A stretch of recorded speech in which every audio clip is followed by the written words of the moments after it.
This is a CBS News special report. I'm Jeff Begays in Washington. President Trump and the White House Coronavirus Task Force are giving an update on the pandemic. Let's listen in. Virus will be invoking the Defense Production Act just in case we need it. In other words, I think you all know what it is, and it can do a lot of good things if we need it, and we will have it all completed. Signing it in just a little while, right after I'm finished with this conference. I'll be signing it. It's prepared to go. So we will be invoking the Defense Production Act. Last week I signed an emergency declaration under the Stafford Act, which, as you know, we invoked previously, and which activated FEMA's National Response Coordination Center. FEMA now is fully engaged at the highest levels.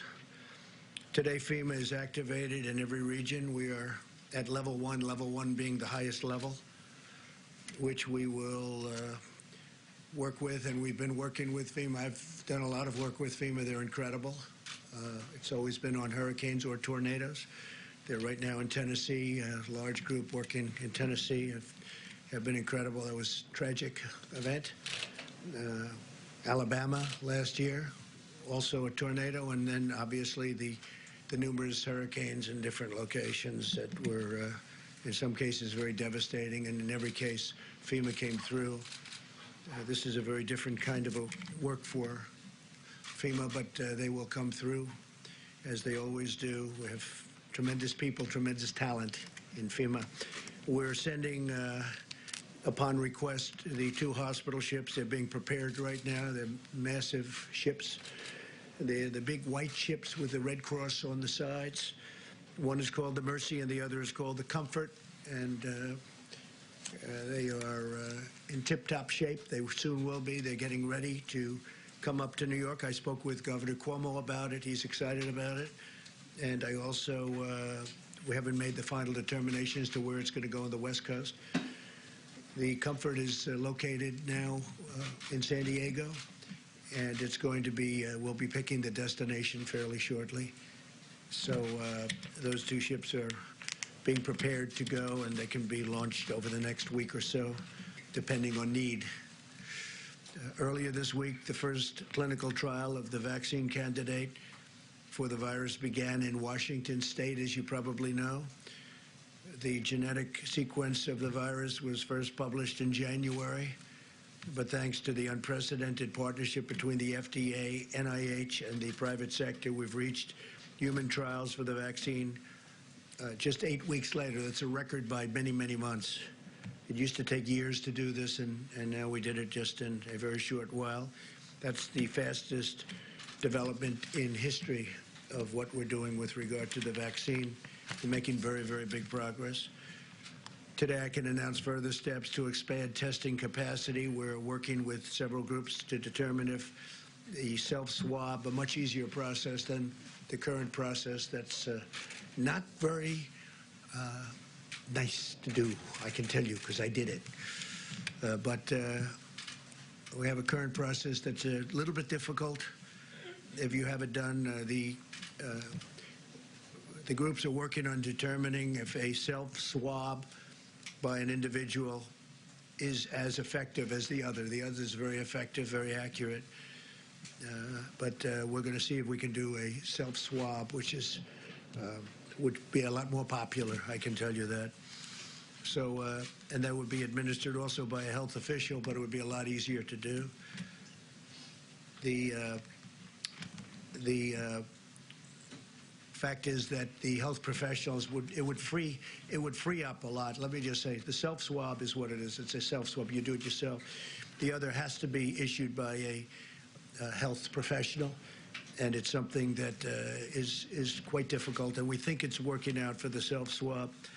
And if it would test positive, the people would go and they would do what they have to do. But we think that's probably working out. I've asked the FDA to cut through the red tape and reduce regulatory barriers. We are looking at some very exciting things, and I'm going to be holding a second news conference either today. We're going to talk about the FDA. Some things are happening that are quite exciting, and We're going to be doing that either later today or tomorrow, fairly early tomorrow. So we'll see what happens. But the FDA, my instructions is I've been working very, very hard on a number of developments, and we'll be discussing them with you later today or tomorrow. And this afternoon, I'll be meeting with nurses on the front lines of the battle against the virus. They're truly American heroes. They want to get it done. They're incredible people. So we're going to be meeting with nurses, and I actually look forward to that. They're very brave. They're taking a lot of risk, and they have done an incredible job, and they never complain. Today, I'm also announcing that the Department of Housing and Urban Development is providing immediate relief to renters and homeowners by suspending all foreclosures and evictions until the end of April. So we're working very closely with Dr. Ben Carson and everybody from HUD. Every generation of Americans has been called to make shared sacrifices for the good of the nation. In World War II, young people in their teenage years volunteered to fight. They wanted to fight so badly because they love our country. Workers refused to go home and slept on factory floors to keep assembly lines running. And, you know, the numbers of ships that they built during World War II to this day has nothing like that has ever been equaled. They were doing ships literally on a daily basis. Nobody's ever seen anything like it. And to this day, nobody's seen anything like that, what they were able to do during World War II. And now it's our time. We must sacrifice together because we are all in this together, and we'll come through together. It's the invisible enemy. That's always the toughest enemy, the invisible enemy. But we're going to defeat the invisible enemy. I think we're going to do it even faster than we thought. And it will be a complete victory. It'll be a total victory. So we'll have a second conference, again, having to do with the FDA and this. I think it's going to be potentially a very exciting news conference, and we will do it as quickly as we can, so whether it's today or tomorrow. And I'll, with that, ask Mike Pence to say a few words, and thank you very much. Thank you, Mr. President. The White House Coronavirus Task Force met this morning, and now that we have cases in all 50 states, we're continuing to move out on the President's call to bring the full resources of the federal government, the full partnership with every state and territory, the full power of the American economy to support businesses and families. As the President says to us and every day, we'll do whatever it takes. We're all in this together. Yesterday, the President met with the tourism industry executives and also had an engaging discussion with all the top companies in our industrial and medical supply chain. The President, as you all are aware, also announced today that by mutual consent, the northern border to Canada will be closed to non-essential travel. This does not include essential travel or the transit of goods, but it was through mutual discussion that took place this morning between the President and Prime Minister Trudeau, and the Department of Homeland Security will be effectuating that decision. The President spoke with some of the nation's top business leaders today, again, to speak about the supply chain in the country. For our part, we're going to be conducting a conference call later today with state and local health officials to renew our ongoing commitment of cooperation and collaboration. As the President said last week in signing the Stafford Act, he stood up the National Response Coordination Center, and today at the President's direction, FEMA has gone to level 1. FEMA's mission is to support disasters that are locally executed, state-managed, and federally supported. And tomorrow, the President will be hosting all the nation's governors from a video conference at FEMA to ensure that they have full connection to all of the activated regions for FEMA going forward. With regard to testing, I'm pleased to report that we're increasing the number of tests being performed by the thousands every day, thanks to the public-private partnership that President Trump forged with commercial laboratories around the country. Our health experts tell us to remind every American, it's important to remember, people without symptoms should not get tested. We want to make sure that the supply of testing is there for those that need it most or are symptomatic or in the vulnerable population. Dr. Deborah Birx in a moment will address the progress that we're making on testing, the infection rate, our recommendations to every America, as well as some important new findings about the impact on youth that we're gaining from data that's coming in from Europe that'll be important to every American. On the subject of supplies, the President has our task force extremely focused. As the President mentioned mentioned that he's invoking the Defense Production Act today. Secretary Esper in a few moments will describe the ongoing efforts that the Department of Defense is taking to make medical resources available. Secretary Robert Wilkie will announce decisions the VA has made to expand hospital capacity within their system. Also, with regard to medical personnel, at the President's direction, HHS is issuing a regulation today that will allow all doctors and medical professionals to practice across state lines to meet the needs of hospitals that may arise in adjoining areas. In addition to that, we are again today asking every American and our medical community leaders and hospitals to partner with us in delaying elective procedures across the country in our healthcare system to ensure that medical supplies and medical capacity go where they're needed most. Seema Verma will describe guidance that CMS will be issuing on that front. And finally, I want to remind every American of the President's 15-day guidance to slow the spread. We are grateful for members of the media and the general public that are adhering to these, sharing them with neighbors and friends. All of our experts continue to believe that if every American will do their part and embrace and put into practice these principles, that we can significantly limit the reach of the coronavirus in the weeks and months ahead. Thank you, Mr. President. Thank you very much. Dr. Birx, please. Thank you. Thank you, Mr. President, Mr. Vice President. So, we continue to look at data every single day. There are concerning reports coming out of France and Italy about some young people getting seriously ill and very seriously ill in the ICUs. We think part of this may be that people heeded the early data coming out of China and coming out of South Korea that the elderly or those with pre-existing medical conditions were at particular risk. It may have been that the millennial generation, our largest generation, our future generation that will carry us through for the next multiple decades, there may be disproportional number of infections among that group. And so even if it's a rare occurrence, it may be seen more frequently in that group and be evident now. So we're looking at that information very carefully. We have not seen any significant mortality in the children, but we are concerned about the early reports coming out of Italy and France. So again, I'm going to call on that generation that's part of that group that brought us innovation, particularly throughout all of their ability to look around corners and skip through games. I always went level by level. I didn't realize that you could go from level 3 to level 7. That's what they've taught us. They look for things that we don't see. We need them to be healthy. So again, not only calling on you to heed what's in the guidance, but to really ensure that each and every one of you are protecting each other. And so we cannot have these large gatherings that continue to occur throughout the country for people who are off work to then be socializing in large groups and spreading the virus. You have the potential then to spread it to someone who does have a condition that none of us knew about and cause them to have a disastrous outcome. Finally, on the testing piece and what we're learning, I know last week in bringing the private sector, I think what has been exciting to me over the last 2.5 weeks is to see this administration harness the full capacity of the private sector, understanding that a lot of our solutions that we need to confront this virus rely on the private sector.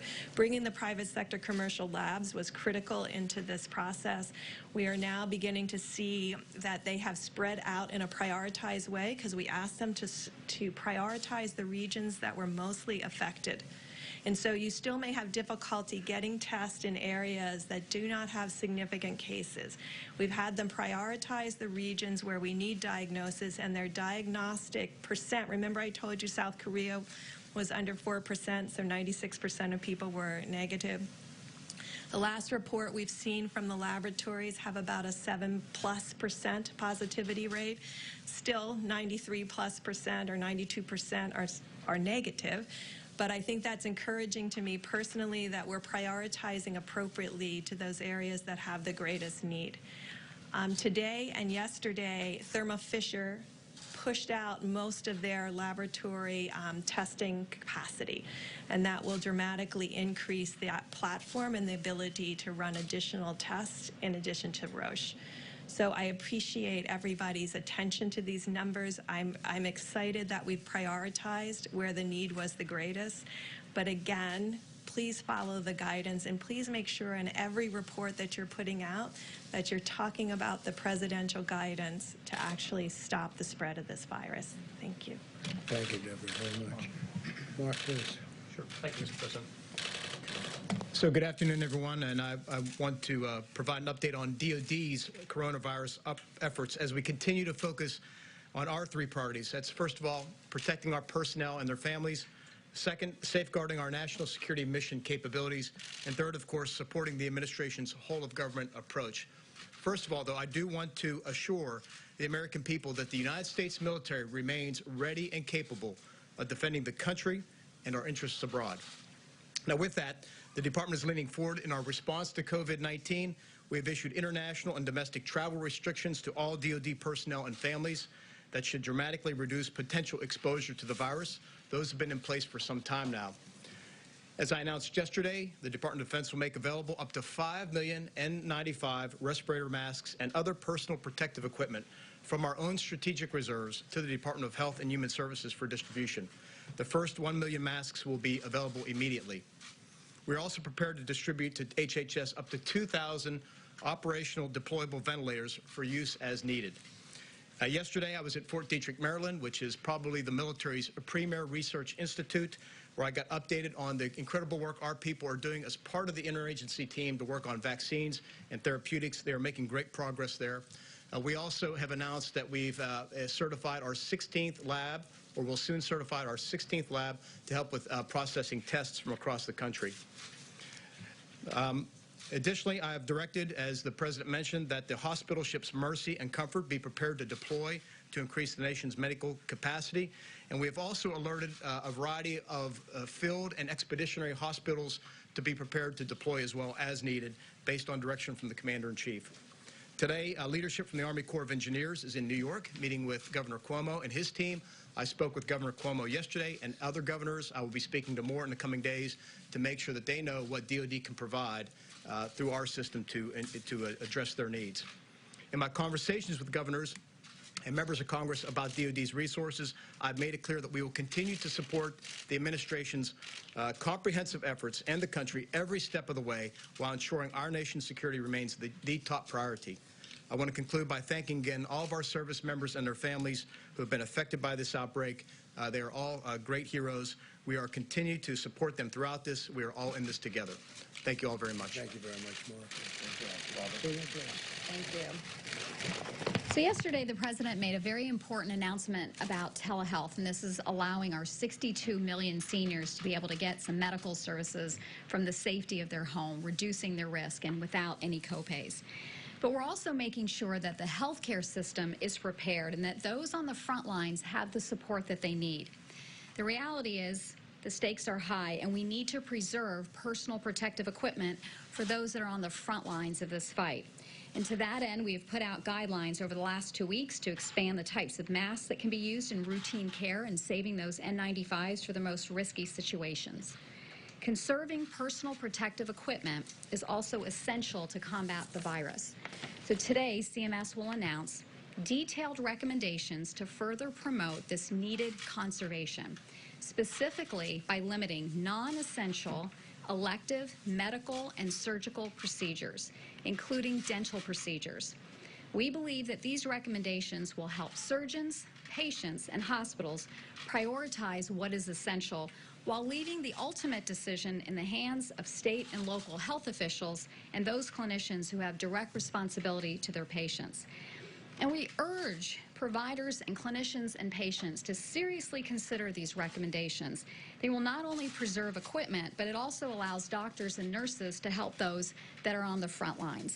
And it'll protect patients from unnecessary exposure to the virus. We fully appreciate that this is going to have a major impact on the healthcare system, but the shared sacrifice is essential to help those that are on the front lines. And I want to thank the medical societies such as the American College of Surgeons and the American Dental Association that took a proactive approach and already posted these recommendations.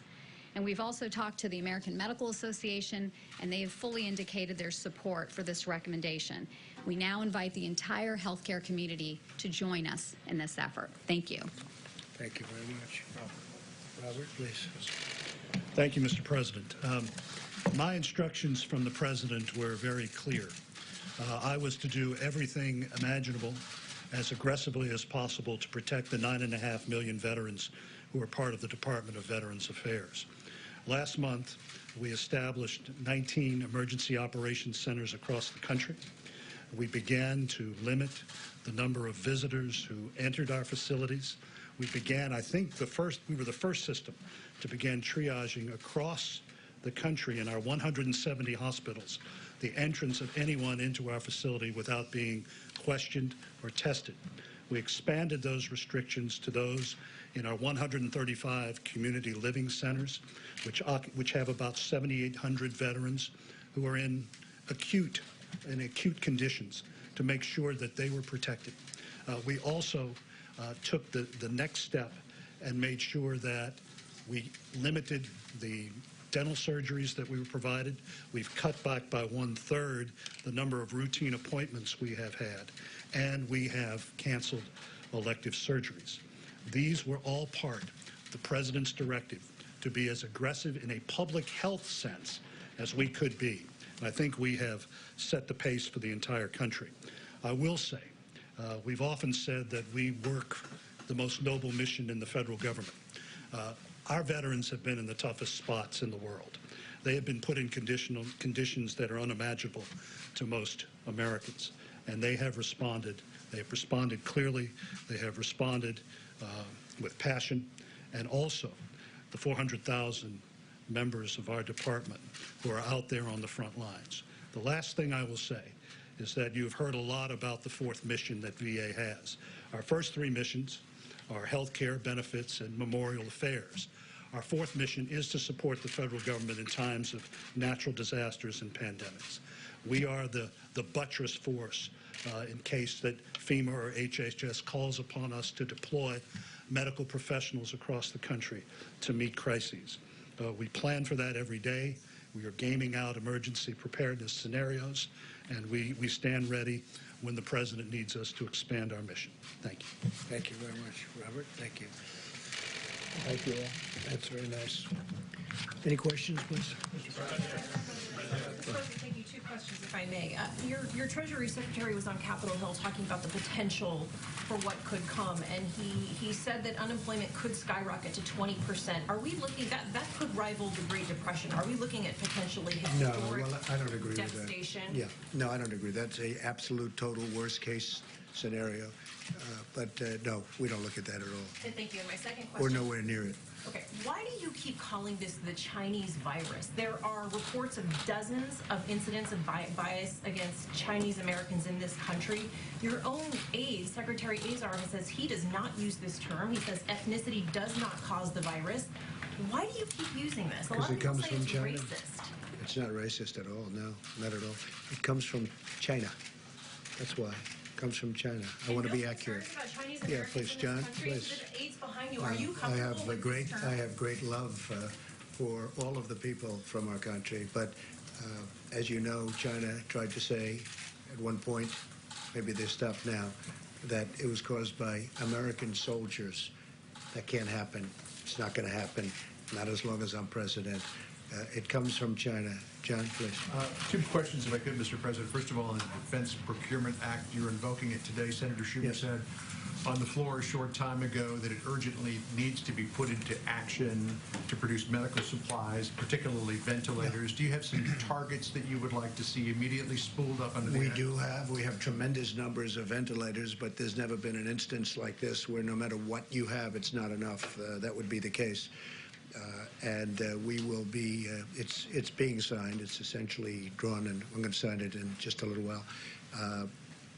If we need to use it, we'll be using it at full speed ahead. Sorry, he says it's urgently needed to be used. Do you have some Well, targets? we're going to know whether or not urgent, but we will, yeah, we do have targets. We have targets for certain pieces of equipment. We have targets for masks. You know, the masks, the numbers of masks are incredible. We've ordered millions of them, but we need millions more. A thing like this has never been requested, and we've never had to even think in terms of these numbers, but we need millions of masks, and all of that will be ordered. We need respirators. We need ventilators is a big thing because it's a complex piece of equipment. So we have a lot of ventilators, but we're going to be ordering more. And second question, what size will the checks be that will be sent out to America? To be determined. We're working with the Senate right now. We're working with everybody on Capitol Hill. There's been tremendous, there really has been, I mean, with some exceptions, obviously, because it's always the way it is, but there has been, they've been getting along very well, Republicans and Democrats. It's a nice thing, very bipartisan, so forth. Would you like to see them more than $1,000?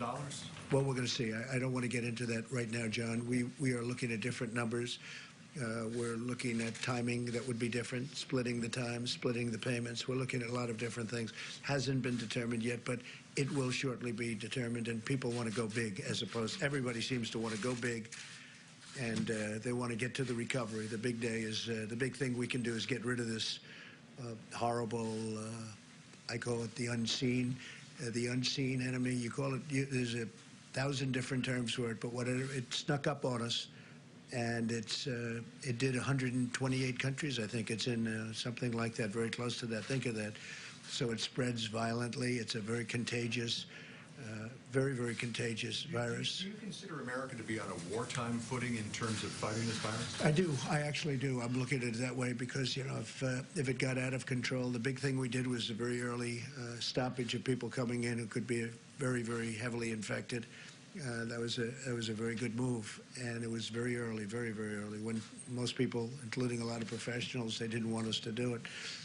That really saved a lot of lives. And yeah, I look at it, I view it as in a sense, a wartime president. I mean, that's what we're fighting. I mean, it's a very tough situation. You have to do things. You have to close parts of an economy that 6 weeks ago were the best they've ever been. We had the best economy we've ever had. And then one day you have to close it down in order to defeat this enemy. And but we're doing it, and we're doing it well. And I'll tell you, the American people have been incredible. For the most part, they've been really incredible. Yeah, please, Caitlin. For you, and then I have one for Secretary Wilkie as well, but I'll start with you. You just said there are a tremendous number of ventilators that we have, but for weeks, hospitals have been warning about a critical shortage that they say we are not prepared for. So why did it take so long to invoke the Defense Production Well, you know, Act? hospitals are supposed to have ventilators, too. And when we have thousands of ventilators, it sounds like a lot, but this is a very unforeseen thing. Nobody ever thought of these numbers. Nobody ever saw numbers like this, even with regard to testing. Normally, we wouldn't be doing testing, and they decided to do it. Very, very hard to ramp up. Now we're getting highly sophisticated tests, and it's going very well, but nobody's ever heard of testing in the kind of quantities that you're talking about. But we knew for weeks we needed more ventilators. So why did it take so long? Well, we knew. It depends. It depends on how it goes. Worst case, absolutely. Best case, not at all. So we're going to have to see where it goes. But we are ordering thousands and thousands of ventilators. And they're complex, you know, these are complex machines, and but we're ordering them. Does anybody have a, Mike, maybe you do, how many do we have? Yeah, you said And you we're could ordering, access the please, number. yeah, please.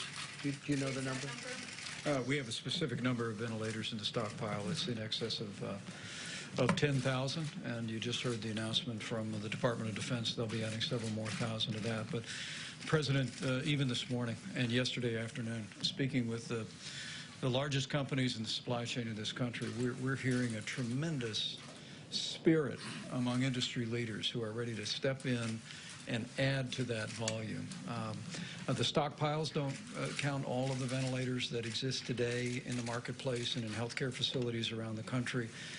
But the President's given us a directive to make sure that our stockpile, but just as importantly, working with industry leaders, that we're securing the increase in ventilators, the increase in masks, gloves, eye protective care, garments that are all necessary to lean forward. And we're confident we'll be able to accomplish that with the incredible cooperation of the supply chain that exists in America today. But we don't have an exact number for nationwide how many ventilators we have? We can give you that exact number. We'll give it to you. But we're ordering a lot more. Okay, sorry. Yeah, go ahead in the back. Yes. Question for the VA Secretary? One question. Yeah, 1 second. 1 second, Caitlin. We'll do it in a second. Okay. You'll be able to. Two questions, Mr. President. Thank you. Yes. The first one on the Canadian border. What was the tipping point? Friday we talked about it, and Monday you said no, we're not considering closing. No, I said the border. not yet. I spoke with the Prime Minister, Trudeau. Very good relationship, obviously, between us and our two countries. And no tipping point. It's just that we want to isolate from the standpoint we don't want people coming into contact, because that's the way we're going to win this war. That is so important. And we both thought it was time. Now, it's not affecting trade. It's non-essential. It's non-essential crossings.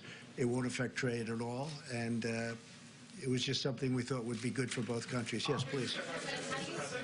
Second question, Mr. President. How can you be sure that trade is not going to be a vector of the virus? How can you be sure that trade and everything that's being shipped from one side? Well, they're doing it in a very careful manner. You can only be vigilant and very professional, but it's not pertaining at this moment to trade between the two countries. Yeah, please. We are hearing that the $1 trillion economic stimulus package could look something like $50 billion for the airlines, $150 billion in loan guarantees for critical sectors of the economy, a $250 billion payment on April 6th directly to individuals, another $250 billion payment on May 18th, again, directly to individuals, and as well $300 billion for small business loan guarantees. Is that, in the general sense, what you're looking at? It could be, and we're also playing with a lot of numbers, a lot of very big numbers, and a lot of very small numbers, frankly. We want to take care. We have to help everybody. It was nobody's fault. This happened. I mean, some people could say it was somebody's fault, actually. But it was nobody's fault, and certainly none of these companies that all of a sudden had no passengers in planes and had no passengers on cruise ships and all of the things that have happened. But I will say that they can't be blamed for this, and we want to keep those companies vibrant, because there's going to be a comeback very, very quickly as soon as this is solved, and it will be solved. We will win, and there will be a comeback, and it'll take place very quickly. $250 billion, there's give or take 330 million Americans or so. If you just do the math on that, that's about $750 a person. A family of four, that would be about $3,000 on average. Again, rough math. Is that where this is happening? Well, no, I don't want to say that, because it's a moving. These are all every number that you mentioned. Yes, we've talked about those numbers. We're also moving those numbers in both directions. So we'll let you know. It's moving along fast. Again, there's a great bipartisan effort going on that I haven't really seen before to this extent. On the self-swab that you mentioned at the beginning of this, has the FDA approved that test? No, they're looking at it. It's down the line, and they're looking at it very seriously. And I think it would be a great thing, because the others, to use a nice word, it's very inconvenient. It's very tough. For you, sir. You tweeted this morning about your approval rating amongst Republicans. You have said that you give yourself a 10 in terms of handling this crisis. How do you reassure Americans at home who don't trust you to handle a crisis of this magnitude? Well, I think we're doing a really good job. We started off with a termination of the border, the people coming in from China, where this all started. That meant I took it very seriously. And when I use the word calm doesn't mean that I'm not taking it seriously. Calm means, and we should be calm. We should be extremely calm. But, yeah, 95% within the Republican Party and over 50%. And I also have, we have very great approval numbers. I mean, people like the job that we're doing. And when you compare this to other epidemics, or if you want to use a different term, you can, but within this country, and you look at what's happened over the years, this is being handled very, very professionally. We have the greatest professionals in the world, We're doing a good job. Nobody's ever been swamped like this. And nothing's been so contagious. The level of contagion has been incredible, actually. Nobody's seen anything quite like this. Yeah, Peter, go ahead. If I can ask you about the tests, sir, for a second. Yeah. If federal officials have shipped millions of tests, as you and your colleagues have said, why, as the federal government says, have only 59,000 tests been processed to this point? We just heard from the Atlanta public health director saying that they have fewer than 50 test kits for more than 900,000 citizens. Yeah, Where are well, the tests? I'll let Mike answer that. Deborah. So that's a very critical question, and thank you for asking it. So the test kits that we put out last week through the approval, the rapid movement of that meeting that President Trump called less than 2 weeks ago, that has resulted in bringing our private sector to the table, because the test and the platform that was out there could only run between 4 and 12 tests per platform per day. We've now moved into platforms that can run basically tens of thousands of tests per day. So the reason I'm grateful for your question, because it allows me to point out that, of course, then there was backlog. There were individuals who had been tested who hadn't had their specimen run because of the slow throughput. It's now in a high-speed platform. So we will see the number of people diagnosed dramatically increase over the next 4 to 5 days. I know some of you will use that to raise an alarm that we are worse than Italy because of our slope of our curve. To every American out there, it will be 5 to 6 days worth of tests being run in 24 to 48 hours. So our curves will not be stable until sometime next week. The reason I talked about Thermo Fisher yesterday is because their platform is in 2,000 laboratories. They're the ones that are putting out the 1 million tests this week that will solve the issue that Atlanta and others have brought up. I wanted to be clear. We prioritize the areas. We do county-by-county analyses. Based on those analyses, on what counties had more than 50 cases, we prioritize the test kits we put out, the 400,000. And that's why we're seeing a 7% plus positivity rate. We'll be able to expand that platform and reprioritize based on the accessibility of the other kits. Mr. President, perhaps I can follow up. How are non-symptomatic professional athletes getting tests while others are waiting in line and can't get them? Do the well-connected go to the front of the line? Well, you'd have to ask them that question. I mean, I've read. No, I wouldn't say so, but perhaps that's been the story of life. That does happen on occasion, and I've noticed where some people have been tested fairly quickly. Look, we inherited a very... encourage them to defer their tests to others. Excuse me. We inherited a very obsolete system. This was a system that was out of date, obsolete, or it was a system that was never meant to take care of the kind of quantity, the number of people that we're talking about, millions and millions of people. If you go back in years past, like even recently with the flu, nobody had tests before. They didn't test the entire nation to see whether or not they had flu. They got the flu, they got better. Hopefully they got better, that was it. Now all of a sudden they do this very complex testing. What we've done is we've broken it down, we've broken up the system, but it was obsolete, and or you could say it was also a system that just wasn't meant to handle the kind of volume that you're talking about. We've rebuilt it into a system that for the future will be a very good system if you want to go this route. But this was never done before, and I would imagine it will be done in the future, but we built it into a very good system by using private companies, the great private companies. And I have to say Roche has been doing a very good job. They're doing a lot of work, a very good job. But this was an obsolete system. This was not a system that was meant to do anything like this or even near this. John? Mr. President, a couple of things. A major trade coalition is calling on you to suspend tariffs with other countries as part of the response to the coronavirus. Who heads that group? Those countries do, probably. No, it's an American free trade. I know, I'm sure free trade. Look, China's paying us billions and billions of dollars in tariffs, and there's no reason to do that. They haven't even spoken to me about that. China hasn't asked me to do that, but we're getting billions of dollars a year from tariffs from China, and I can't imagine Americans asking for that, but it could be that China will ask for a suspension or something. Let's see what happens. China's having a very rough time. They have their worst year in 76 years, as I understand it. having a very, very tough time. And then on top of it, this happened with the virus. But no, we're taking in billions of dollars a year in tariffs, and this was caused by something totally unrelated to tariffs. And on asylum seekers and people who cross the southern border illegally, are you planning to invoke 42 U.S.C. 265, which would allow you to prohibit entry of certain people? The answer is yes.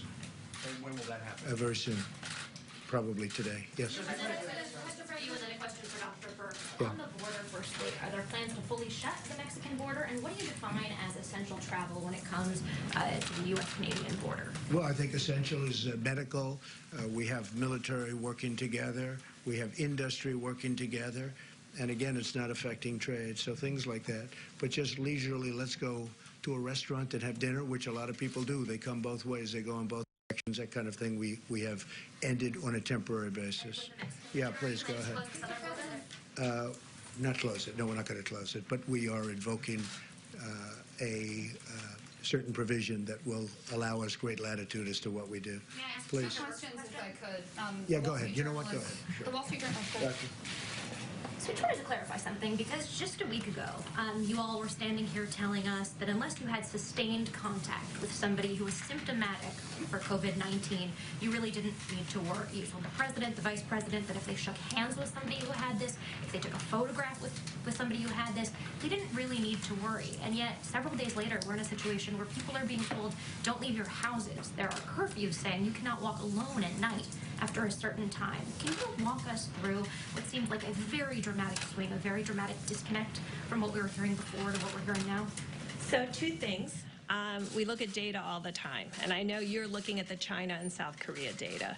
And when you look at China and South Korea data and you look what China and South Korea did, you can see that their curves are not only blunted outside of Wuhan, so the Chinese areas outside of Wuhan, blunted curve, and South Korea, blunted curve. If you look at their curve today, they're already on the far end of their epidemic curve. Of course, none of those countries are fully back to work, and so that's what we worry about too. Secondly, there was a series of scientific articles published, and I know you've seen them, about surface contamination. I think none of us really understood the level of surface piece. So we're still working out how much is it by human-human transmission and how much is it by surface. And this is why those fundamental guidelines were put out that says don't expose yourself to surfaces outside the home.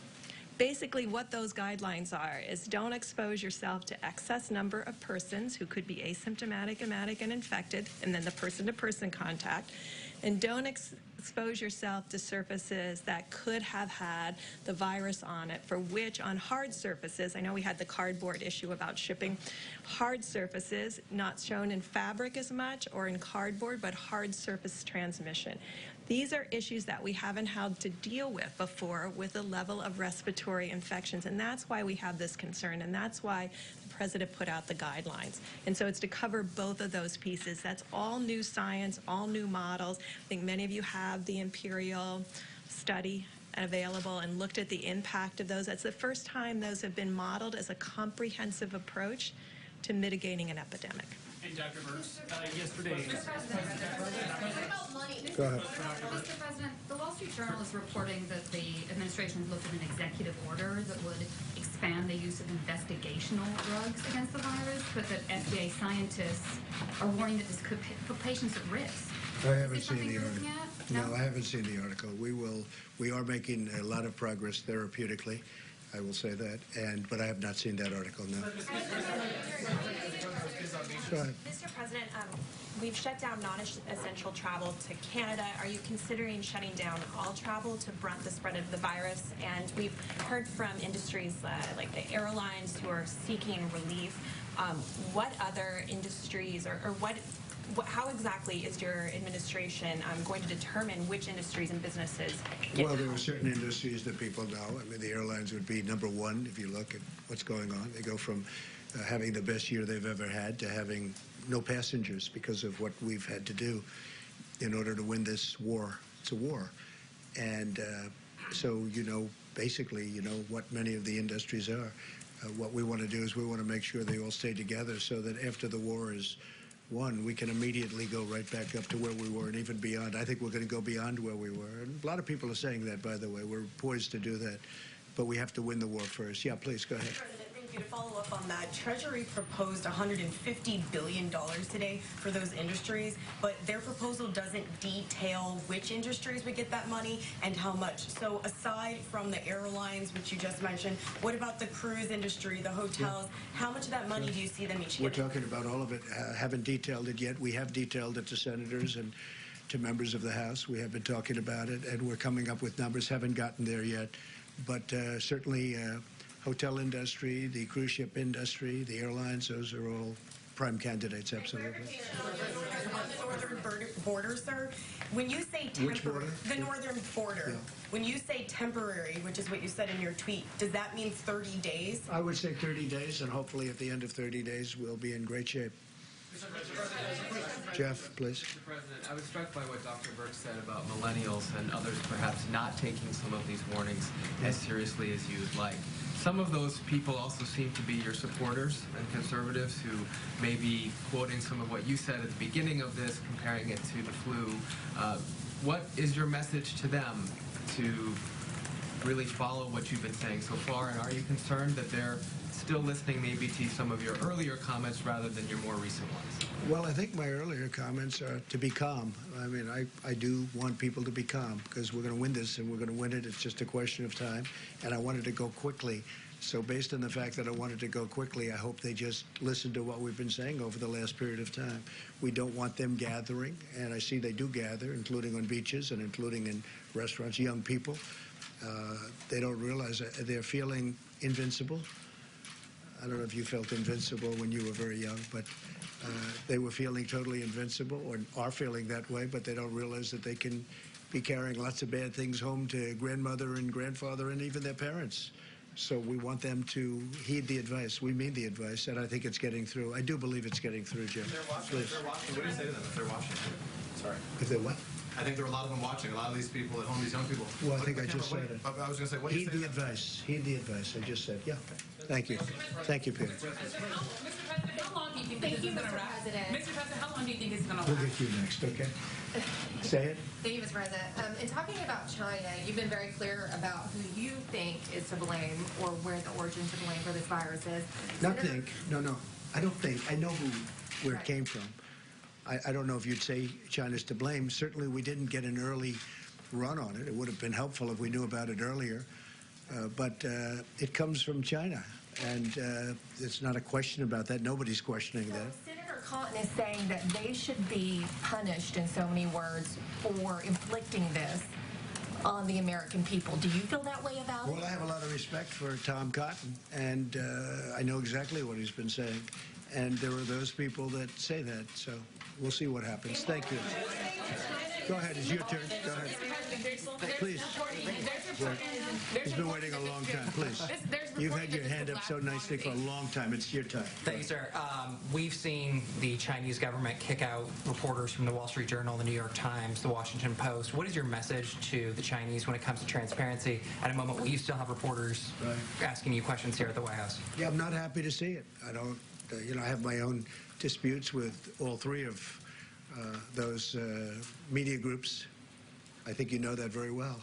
But I don't like seeing that at all. I'm not happy about that at all. Yes, please. You didn't correct the language, so I wonder if you agree with it. Do you believe that China is inflicting this upon our country? No, I don't believe they're inflicting. I think they could have given us a lot earlier notice. Absolutely. Please. Go ahead, please. Go ahead. Yeah, Mr. President, your credibility ratings are very low. There was a recent NPR poll. Who are you asking that question? I'm asking... Because I see that they're very high. You know, if you look, I'm 95% in the Republican Party. We just had a poll that was done by a very reputable group where I'm beating Sleepy Joe Biden by a lot in Florida, in the state of Florida, and in other states. So I don't really know who you're talking about. Jennifer, go ahead, please. Yeah, two questions, if you're willing, sir. Would you give us an update on your conversation with the airline executives? Yeah. Did you explain to them what's coming? What was their reaction? I did, and they explained to me where they're coming from. I mean, they went from, as I said, full planes, packed, the best year they've ever had by far, to, boom, one day empty because of what we have to do. to get rid of, to win this war, or we would have a level of death like people haven't seen before. So they've been fantastic. I mean, they've been great. But, you know, they went from being extremely happy to being people that are running companies that are going to need some help. And we'll help them, Jennifer. On SBA loans, would you be willing to give us an update on how that's going? We've been getting some reports that counties have been having difficulty getting... Well, it's going. I mean, there's a lot of influx to those loans, as you can imagine. A lot of people are looking at it, but we're going to be increasing funding a lot. They're very well prepared to do what they have to do, and the SBA is doing a fantastic job. She is doing a really good job, the administrator. John? Mr. President, a couple of questions for Dr. Burks, yeah. if I could. Dr. Burke, French researchers have had some luck with hydroxychloroquine in shortening the duration of disease. Is that something that might be in the arsenal of therapeutics here in the United States? I think we're exploring every one of those issues. The president asked for a critical briefing on that today. He opened with that. It is more than that single drug. There are other drugs that individuals are looking at. Just to go back to what we've talked about many times, there is things that look really good in cell culture against the virus that may look good in small animals and then don't have an impact in humans. And so those are the pieces that we're looking at very carefully. Of course, there's always anecdotal reports, and we're trying to figure out how many anecdotal reports equal real scientific breakthroughs. And second question, are you confident of the seasonality of coronavirus? All we can do is look at the past to inform the future. We know what SARS looked like. We also know, and I just want to put this out, I know you can get it online, look at the curve in China and look at the curve in South Korea. Those curves were accomplished in still the winter season. And so we're trying to understand what those relationships are. We're very interested in the curves in Italy because of their different approach, and we're following every single country's curves. And so all we can do is look at prior coronavirus and prior respiratory infection RNA viruses. These are RNA viruses. When you look at flu in the northern hemisphere, when you look at parainfluenza and some of the other cold viruses, and if you look at SARS, that's the way the peak normally occurs. But that is a November to April. We all started later, and so you're asking me to predict based on a later start, and that's what we're trying to really look at China and South Korea to really inform that. All right, Caitlin, go ahead. A question for Secretary Wilkie, if you don't mind, or you could answer if you'd like. How many veterans of those that need to be tested have been tested? Those that have needed to be tested, we believe we've caught most of them. Right now, we have 44 veterans who have tested positive. Sadly, one has passed in Portland. We are working with state labs and private companies to make sure that testing is available.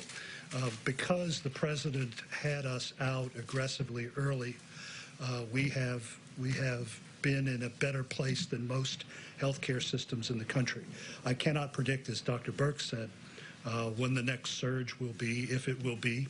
But one of the things that we do at VA is that we prepare for national emergencies, be they national disasters or epidemics. We started preparing for this. We started stockpiling equipment. Our equipment is stable, and I think that's in large part because of the instructions the president gave me. But do you have a number of how many have been tested out of the number that We've tested several hundred. I can't give you the direct. The other day. Yeah, we've tested several hundred. Yes, we've tested several hundred. I don't know exactly. I do know that 44 veterans have the virus. Most of those are quarantined at home. Can you get us Go ahead in the back, please. Thank you, Mr. President. The question for Dr. Burks, quickly. I'm trying to understand what it's about the mortality rate. Yesterday, we underlined the fact that we had reached 100 deaths. And this morning, we wake up and we're at 110. Within 12 hours, we climbed by 10%. Is it something we have to expect from now on, a 10% increase every 12 hours? So very early on in each one of these cases, if you look at all of the countries to date, the mortality is higher at the beginning because you're diagnosing the sickest. the ones who came in quite ill. And I just want to remind the American public that still the majority, the risk for serious illness in the majority of Americans are low. But that doesn't mean that you can't transmit it to one of those higher risk groups. And that's why we're asking for all Americans to take responsibility. You're seeing mortality or deaths today from infections that occurred 2 to 3 weeks ago in general. The other thing that you're seeing is the dramatic and very difficult impact of this virus in nursing homes.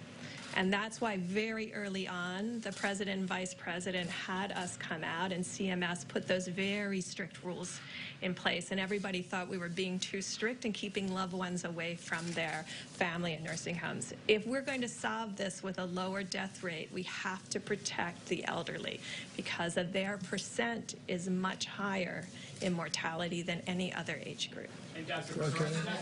Go ahead, please.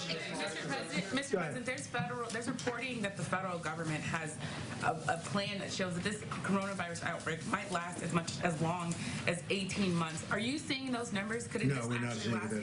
And then my second question is, there are at least one White House official who used the term Kung flu, referring to the fact that this virus started in China. Is that acceptable? Is it wrong? Are you worried that having this virus be talked about as a Chinese virus, that might I wonder who said that. You know who said that?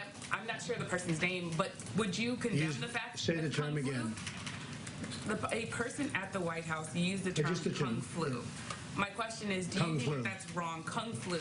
And do you think using the term Chinese virus, that puts Asian Americans at risk, that people might target that? No, not at all. I think they probably would agree with it 100%. It comes from China. There's nothing not to agree. Okay, how about the last question? Please, go ahead. Switching gears to a larger question here. We've seen that before the pandemic, there were a lot of Americans that were already alienated. We saw deaths of despair increasing through suicide and other things. Now, as these individuals, a lot of times in rural parts of the country, are self-isolating, what is your message to those individuals, and what do you hope that individuals, communities, and churches will do to reach out? My message is to all Americans, but to those Americans who are going through a lot, we love them, we're with them, and we will not let them down. Thank you all very much.